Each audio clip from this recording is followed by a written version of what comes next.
ยายมานี่เนี่ยถามทางเนี่ยมึงเอิ้นไผยายอันทางเส้นนี้ไปใส่มันไม่ได้ไปไสดอกมันก็อยู่นี่ล่ะโมแมนจังซานขอที่ไปสกลไปเส้นนี้บ่แมนไปเลยบ่ได้ไปเลยที่ไปสกลไปเส้นนี้อยู่บ่แมนเส้นนี่ล่ะไปเลยโอ้ยยายพี่บ้าใช่ไหมคุยบ่รู้เรื่องแท้ยังว่าที่ไปสกลบ่ได้ไปเลยเส้นนี่ล่ะไปสกลหันไปโลดบักฆ่ามึงเอ้ย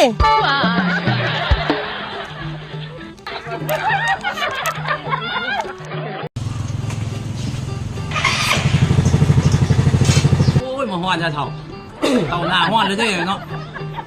โอ้ร้านก๋วยเตี๋ยวอันลุงเทื่อเนี่ยมีอย่างกินก๋วยเตี๋ยวเป็ดก๋วยเตี๋ยวไก่เนี่ยโอ้มีฮ้อนเย็นตาโฟเฮ้ยมันเป็นจะแซ่บแต่ว่าฮ้อนอย่างสิเนาะพี่เข้าทานเนาะราคาเอาเย็นตาโฟ2 แก้วครับเย็นตาโฟ2 แก้วอะไรเย็นตาโฟเป็นก๋วยเตี๋ยวเขาสั่งเป็นถ้วยเป็นชามเขาจะสั่งเป็นแก้วเด้อจะเอาอยู่ป่ะ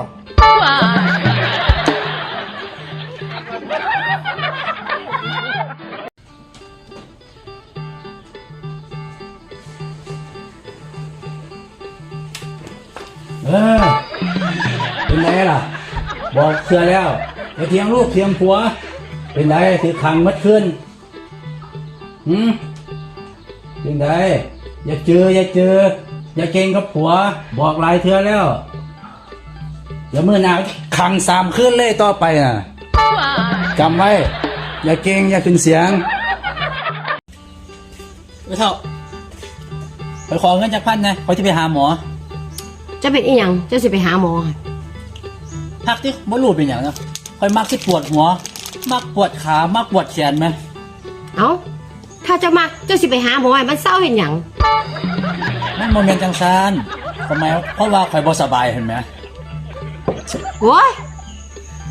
ทำเจ้าไปจังสันหันเจ้าไม่ต้องไปหาหมอมันยากดอกนี่เอาไปเป๊กนี่ไปจักเป๊ก2 เป๊กมันก็เศร้าขอว่าไป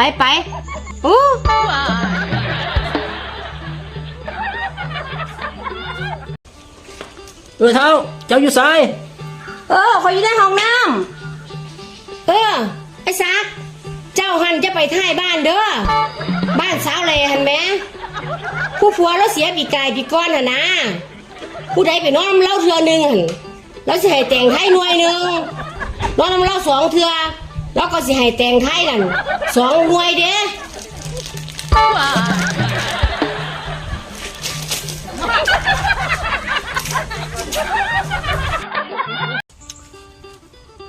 โอ้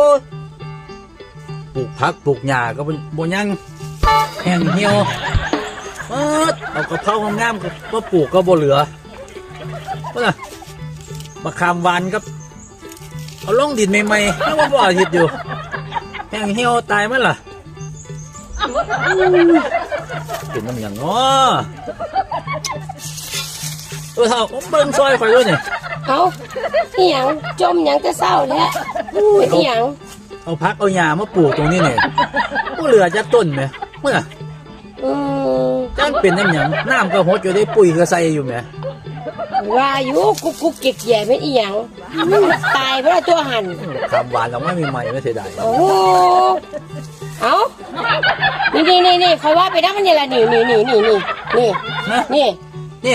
เชียวอยู่ตัวเดียวนี่โอ้บวชค่ะโอ้ยสัมพ่อเนาะตายหมดปวดขาไอ้ซักจะไปเซมาไปสลองร้านหมูมันมาเปิดร้านไหมร้านอีหยังร้านประดับยนต์คือสิมีของขายหลายเนาะบ่อีอย่างเดียวไหมอีอย่างเดียวคือมีอย่างเดียวพวกมาลัยนี่มาเปิดสาขาไหมอยู่4 แยกไฟแดงห้องนี่ขอดูว่าเปิดร้านไงตู่ได้แค่ขายพวงมาลัยเท่าคอยถามยังเนี่ยถามอีหยังถ้าให้เจ้าเลือกเนาะระหว่างคนหนุ่มแต่บ่รวยกับคนรวยแต่เท่าเนี่ยเจ้าชื่อเลือกกับใคร ก็สิเลือกไปเกิดใหม่ วางสัตว์ โอ้ยอันใดทุกมือนี่นั่นก็เทั้งเฒ่าทั้งทุกข์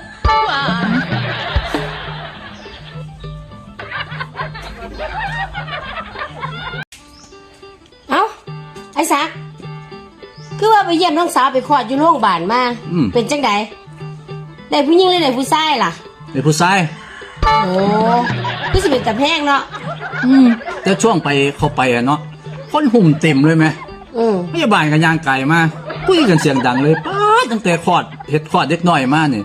บ่เคยเห็นเป็นจังซี่จักเถื่อเด็กน้อยอหย่างมีแต่หัว เด็กน้อยบ่สมบูรณ์บ่ บ่มันมีแต่หัว มันบ่มีไห้เลย โอ้ยต่อห้าคนนี้ว่าบ่มีหัวนั่น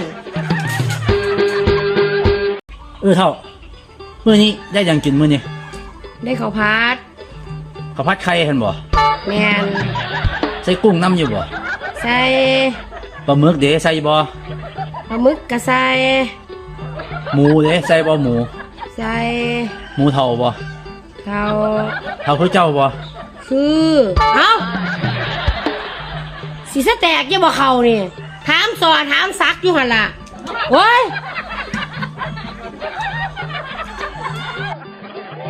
สวัสดีครับไอ้ซักมักมวนครับมื้อนี้วันอาทิตย์เนาะไอ้ซักว่างก็เลยเอาพวกผักเครื่องรางของขลังที่ของไอ้ซักมีเนี่ยมาทำความสะอาดเดี๋ยวไอ้ซักที่ให้ชมเนาะเป็นบางรายการนี่แหละครับข้าวสารเสกเจ็ดป่าช้านี่ครับสำหรับทำมาค้าขายยอดตะกรุดเหล็กไหลนี่ครับอยู่ยงพงกพันธ์ชาติมาจากประเทศลาวครับอันนี้กิจเทวราชพูดผีปีศาจบอกกล้ามาใกล้ครับเนี่ยมาจากทิเบตนะครับเนี่ยพูดถึงเครื่องรางเนาะเครื่องรางของขลังไอ้ซักก็มีหลายครับเต็มตะกร้าเลยนะ เอ้าอันนี้ก็ของขังพุ่นไปหาเบี้ยเฮ็ดงานพุ่น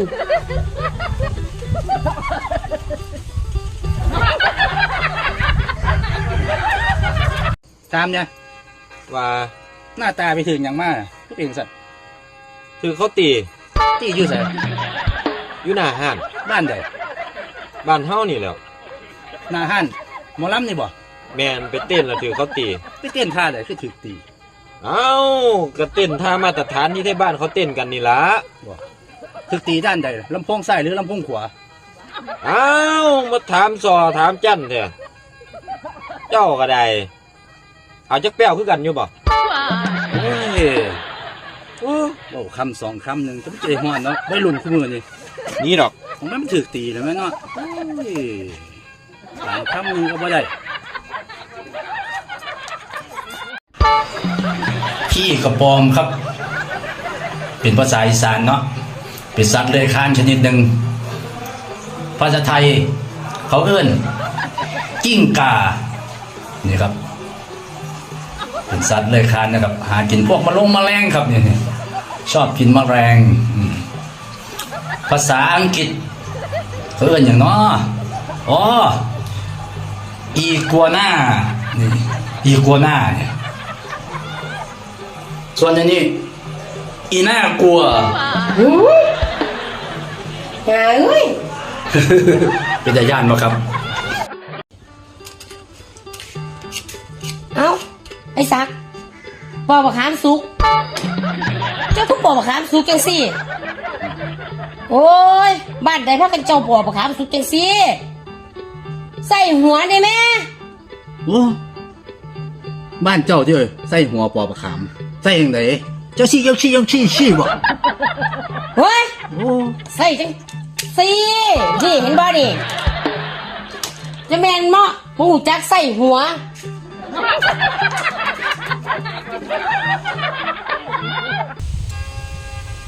เท่า ม คอยให้ไปซื้อเหล้าอ่ะดิอยู่ไส เอาคอยลืมแหม ลืมอีกแล้ว อ้อลืม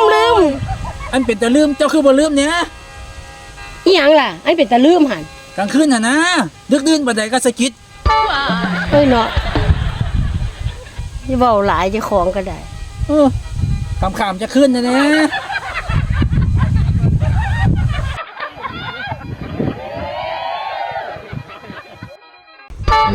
มาไอ้สามมากินข้าวมานี่มาเร็วโอ้เขาตำบักแตงแต่แซ่บมานี่มากินข้าวกันเนาะ ตำบักแตงครับข้าวเหนียว มากินข้าว โอ้เขากินบ่ได้เขาแน่นท้องมันกินข้าวเหนียวบ่ได้บ่ไหวกินแล้วมันอืด โอ้ยเราสิกินยังสั่นมีแต่ข้าวเหนียวนี่แหละนี่ก็มันนี่ฮะ บ่ข้าวเหนียวนี่กินแต่บ่ได้เลยคู่มือนี่ข้าวรามนี่ไข่อยู่เป็นตาแซ่บอยู่ข้าวเหนียวบ่เอาดอกกินข้าวรามดีกว่า